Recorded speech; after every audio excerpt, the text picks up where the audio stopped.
Hi, Ryan with GolfWRX, and I am here with Paul Wood from Ping Golf, and we are talking the new 410 Hybrid. Thanks, Paul, for being here. Thanks.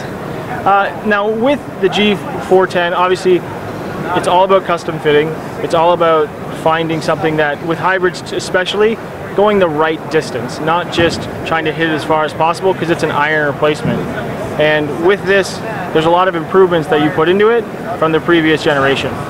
Yeah, absolutely. And you've nailed it. The hybrid's a gap club, right? You need it to go a specific distance, you know, easy distance, getting the ball in the air easily, those things matter, but it has to be going to your yardage. And so what we've done, the really exciting thing, the big new technology, is we've added the adjustable Hosel feature. So our new 8-lobe adjustable Hosel, which gives us 3 degrees range on loft and lie, has been added to the hybrid.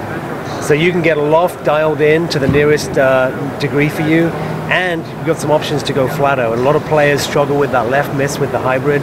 The flat settings will be a great option for them. So we really think kind of up, down, and left, right ball flight you can adjust with this. And that's really important too, because you obviously talk, I mean, Ping with the color code system almost introduced the idea of lie angle fitting for golfers way back.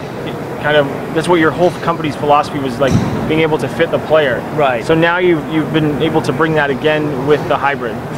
Absolutely. I mean, with any club, lie angle is important, but particularly the ones where turf interaction plays a big part. Hybrid's no different.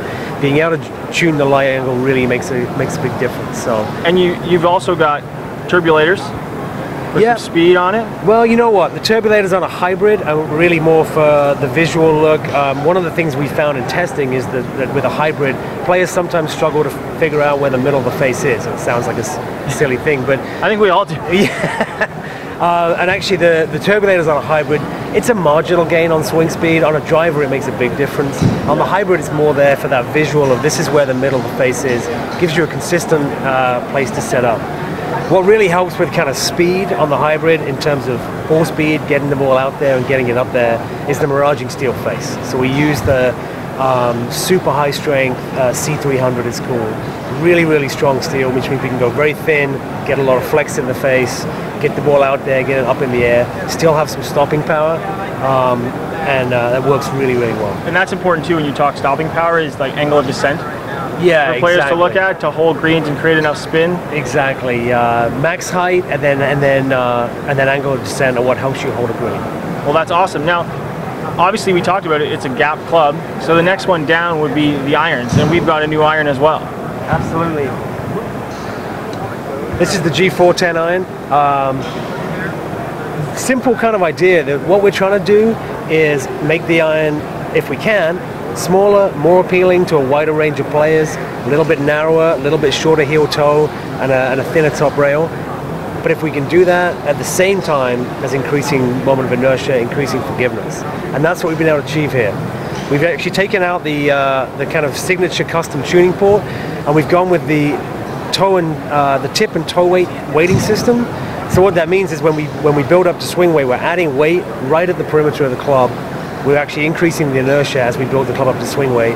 So when you talk about that and you're weighting the golf clubs, you're factoring into every custom build for the player, both the toe weight and the weight that's in the heel. Every single set's custom built in Phoenix, and as we program in the precise swing weight that we're looking for, the machine will tell us exactly what weight to put in the heel and toe, and we keep them balanced, so we don't alter the CG at all. If you only put weight in the tip, you drag in the center of mass a little bit to the heel, and you're doing it a different amount per iron.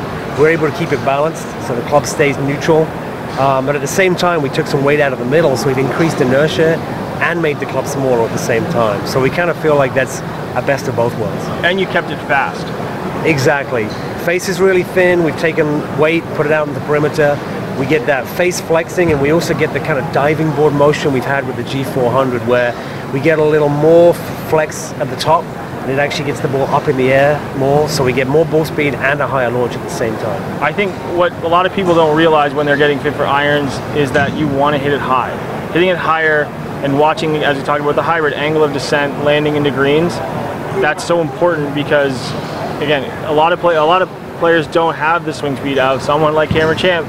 So when you have a fairly average swing speed, you need to be able to get the ball higher and with as much speed as possible through the equipment. And particularly with those, particularly with those mid and long irons, having the ability to get the ball speed up, but also get the ball up in the air.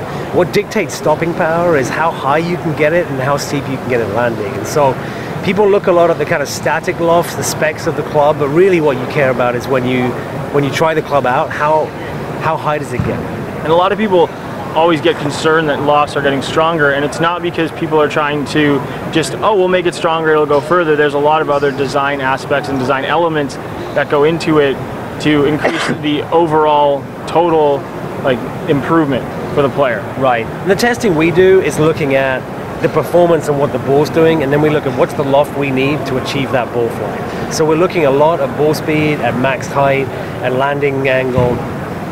And if we can go a little lower in loft and still achieve that max height, then all the better. Awesome. Well, really appreciate your time. And I know at GolfWRX we always talk about people making sure they get fit and play their best. And so we're happy to share this with you. So thanks so much for watching.